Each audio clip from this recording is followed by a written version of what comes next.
bad day of fishing beats a good day of anything else. Hey, what's up everybody, the Fish Tank Guy here, and today, now that we have our sump up and running, I'm going to talk a little bit about stocking your refugium. Now, your refugium is a nice place to provide a little extra biological filtration for your system, for your display tank and your sump and all that good stuff. I'm also using my refugium as a place to hide my heater, as you can see right here.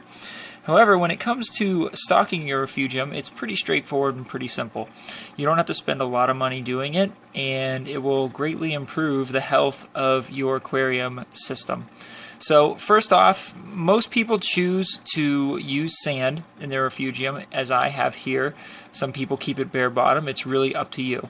Now, in my particular case, I chose to just go with regular sand. It's not live sand. But if you really want to get the most in terms of biological filtration out of your refugium, you might want to go with live sand.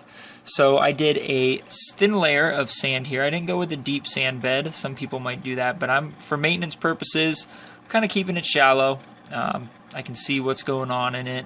I don't have to worry about, ever churning it up and releasing any toxins that might accumulate, which is what you get with a deep sand bed. Once you get a deep sand bed, eventually you have different gases and things that accumulate underneath, and if you stir it up, sometimes it can be harmful to your tank. So I went with a shallow sand bed. That's the first thing.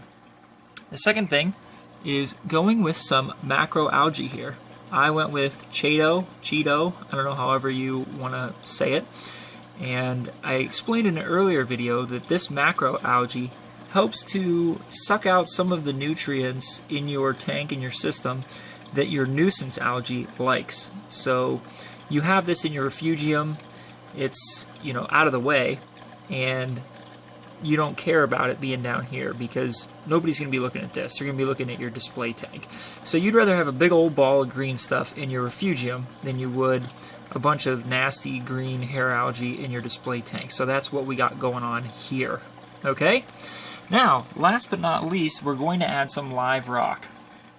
Now you might be wondering, okay, do I get a few big pieces of live rock to put in there? Do I got to spend a bunch of money?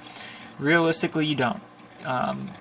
In a sump, you want a lot of surface area to improve your biological filtration, so you'll want to go with live rock rubble, okay? And that's what I have here. I just purchased some of this right here. There is a good amount of rubble in this bag, and this only cost me $7, okay? So, it's unsightly, right? But ultimately, you don't care. It's in your sump. It's hidden. That's why in our display tanks, we choose to use larger pieces of rock because we want our display tanks to look nice.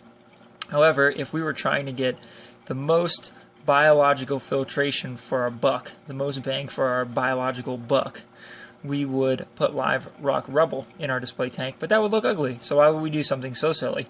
Alright, so what I did was I purchased some live rock rubble, and I'm actually going to put that into my refugium now, and I'll be right back and show you guys what it looks like. Okay, now we're back. You can see that I have my live rock rubble in my refugium. I will actually probably get a little bit more than I have right now, maybe about twice as much, but this was only 1.5 pounds, so it wasn't a whole lot, so I might end up with a total of like 3 pounds of live rock rubble. I don't really want to fill the refugium all the way just because I want to be able to get in there and move stuff around easily if I have to, if I need to clean it for any reason, that type of thing. So I'm not going to stock it completely full, but any additional live rock will help in your system to provide some more biological filtration. So once again, I'm the Fish Tank Guy, and I've taken you through a few of the things you might want to have in your refugium, in your aquarium sump today. If you have any comments or opinions or questions, please leave those in the comment section below. I'd really appreciate it. And if you haven't yet subscribed yet, that'd be awesome if you could hit that subscribe button and continue to check out the future videos on my Fish Tank channel. So until my next Fish Tank Guy video, I will see you soon.